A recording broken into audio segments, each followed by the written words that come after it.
यथार्थ nursing college and paramedical institute and doctor R D. Memorial hospital Chandauli के chairman Dhananjay Singh से जयदेश news की खास बातचीत।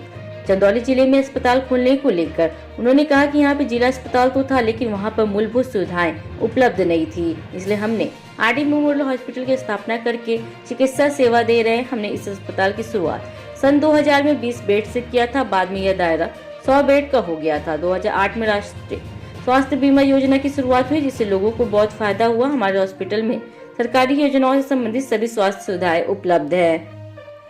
नमस्कार, मैं सोनाली और आप देख रहे हैं जयदेश न्यूज जी। आपको बता दें, इस वक्त हम चंदौली में मौजूद है। Yatharth nursing college, paramedical institute Chandauli और doctor R D. Memorial hospital Chandauli के चेयरमैन हमारे साथ यहाँ पे मौजूद है धनंजय सिंह। उनसे बातचीत करेंगे, उनके कॉलेज और हॉस्पिटल के बारे में भी जानेंगे और साथ ही साथ रामलला की राम प्रतिष्ठा होने वाली है 22 जनवरी को, उसके बारे में भी जानेंगे। आइए उनसे बातचीत में जानते हैं। सर नमस्कार, पूरा परिचय।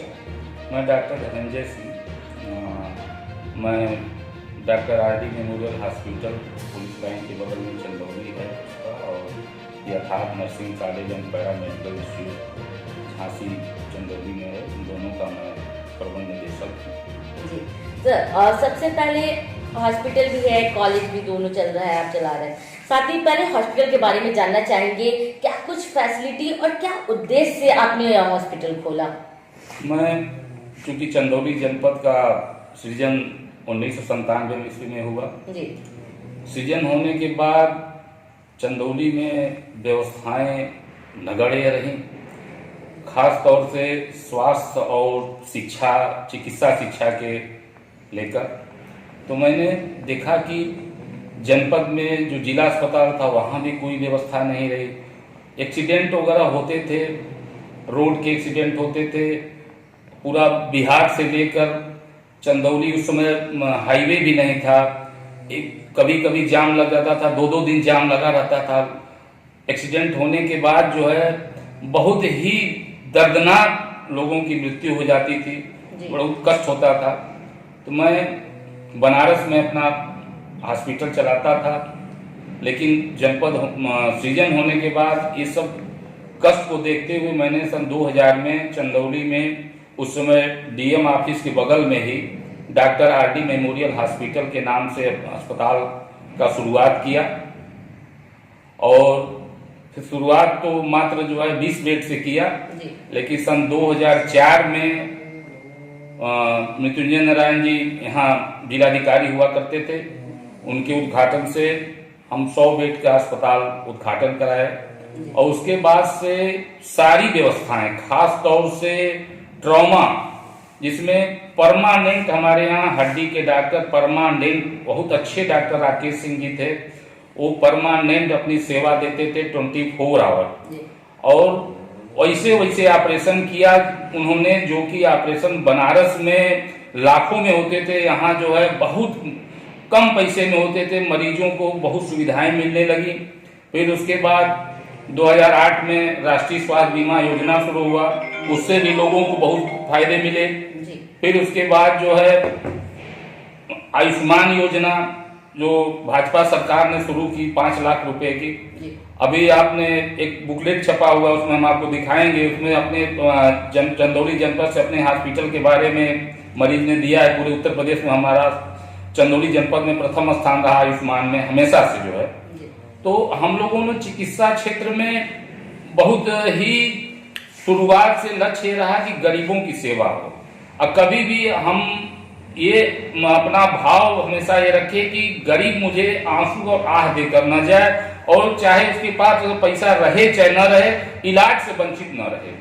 कभी हम लोगों ने मरीजों को जब भर्ती किए तो उससे ये नहीं कहा कि आप इतना जमा करो तभी तुम्हारा ट्रीटमेंट शुरू होगा, तभी तुम्हारा ऑपरेशन होगा।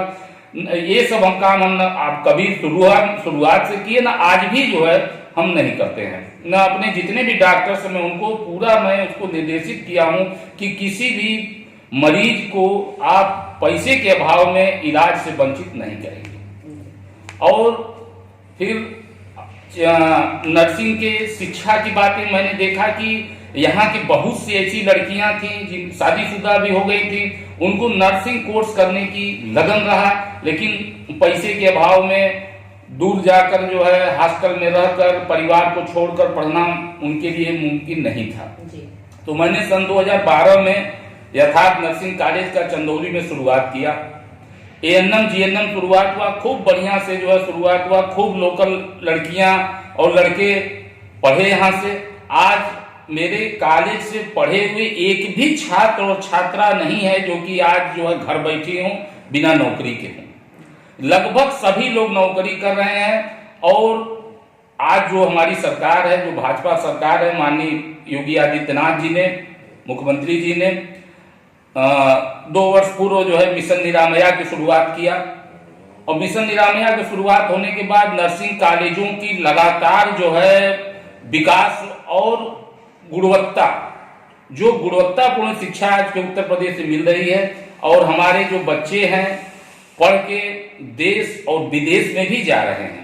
क्योंकि विदेश में इतनी मांग है नर्सों की, तो हम लोगों ने उनको जो है, जैसे जो बच्चे अगर चाहते हैं कि हम विदेश शिक्षा ग्रहण करना चाहते हैं या विदेश नौकरी करना चाहते हैं, तो उनको भी जो है उस टाइप की हम लोग यहाँ शिक्षा ग्रहण कराते हैं। और चंदौली जैसे जनपद में हमारे यहाँ 2 कोर्स ऐसे चलाए जाते हैं, जैसे पोस्ट बेसिक बीएससी नर्सिंग है जो जीएनएम करने के बाद किया जाता है। एक एमएससी नर्सिंग है जो अभी हमारे जनपद में प्रथम कॉलेज है जहां ये कोर्स संचालित हो रहे हैं। बनारस में भी ये कोर्स बीएचयू में नहीं है। तो हम लोगों का लक्ष्य यही है। अब ज्यादा से ज्यादा काउंसलिंग भी होता है, तो मैं कोशिश यही करता हूं कि हमारे यहाँ चंदौली जनपद के ही छात्र और छात्रा लाभान्वित हो, वो पढ़ें।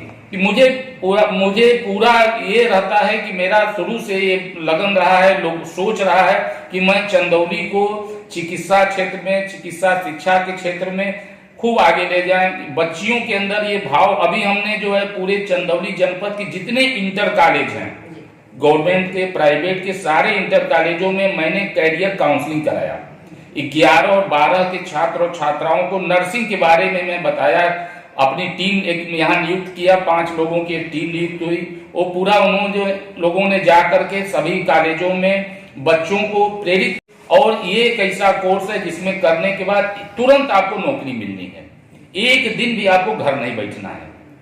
तो ये एक ऐसी शिक्षा है, इसमें देश सेवा से लेके समाज सेवा से लेके सारा कार्य आपको मन से करना है। और ये कार्य आपके लिए, आपके समाज के लिए और आपके परिवार के लिए प्रेरणादायक होगा।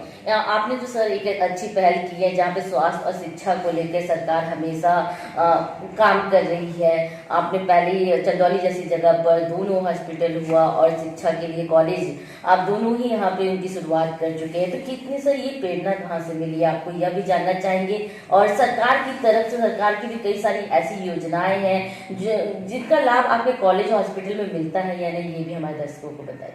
देखिए, प्रेरणा तो हम चूंकि इस क्षेत्र से रहे ही, तो हम चंदौली जनपद में शुरू से जो है यहाँ जिला स्वास्थ्य समिति का मैं सदस्य रहा।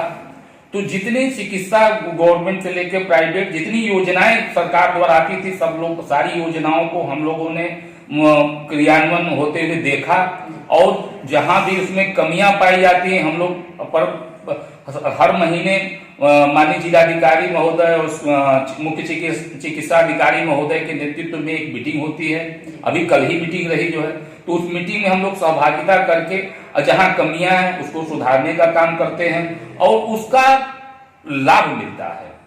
लाभ इस तरह से मिलता है कि जैसे गांव में, अब जैसे आप आयुष्मान योजना ही है, आयुष्मान योजना में अब हम लोगों के होता है कि ज्यादा से ज्यादा लोगों का कार्ड बन जाए। कि आज मान लीजिए उनका कार्ड बना रहेगा तो बीमारी कह के नहीं आती है। तो कभी भी अगर कोई गंभीर बीमारी आती है तो उस कार्ड से उनको 1 रुपया नहीं लगेगा, फ्री में इलाज हो जाता है 5 लाख तक का।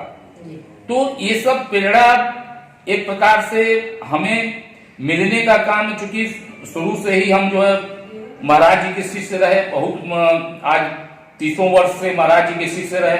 और महाराज जी का शिष्य रहने का सबसे बड़ा फायदा ये होता है कि किसी की पीड़ा समझने का एहसास होता है। पीड़ा जब मनुष्य समझने लगता है तब उसको ये होता है कि नहीं, पीड़ा का अगर है तो उस पीड़ा का हम निवारण कैसे करें। उस निवारण का उपाय हमको प्रभु के शरण और चरण से ही मिला है। और हम ये चाहते हैं कि कभी भी आज के परिवेश में जो चिकित्सा चंदौली जनपद में निरंतर जो विकास हो रहा है, अभी आप मार्च से यहाँ मेडिकल कॉलेज का भी शुरुआत हो जाएगा, 350 बेड के हॉस्पिटल का भी शुरुआत हो जाएगा। ये चंदौली जनपद के लिए बहुत बड़ी उपलब्धि है। तो हमारे यहाँ और मेरे अलावा भी यहाँ 3-4 नर्सिंग कॉलेज हैं, उन लोग बच्चों को भी जो है अच्छी ट्रेनिंग करने की भी सुविधा मिलेगी। तो ये सब व्यवस्था चंदौली का धीरे धीरे बहुत ज्यादा विकास हो रहा है। तो बदलाव हो रहा है, क्योंकि पहले की बात की जाए तो लोग यहाँ से चंदौली से लोग जाते थे, बनारस जैसी जगह पे जाते थे और दिल्ली जैसी जगह जाते थे अपना इलाज करवाने के लिए। अगर बच्चों की बात की जाए तो पढ़ाई के लिए भी वो बाहर की शहर को चुनते थे। अभी की स्थिति क्या है चंदौली में, पहले और अब में कितना बदलाव?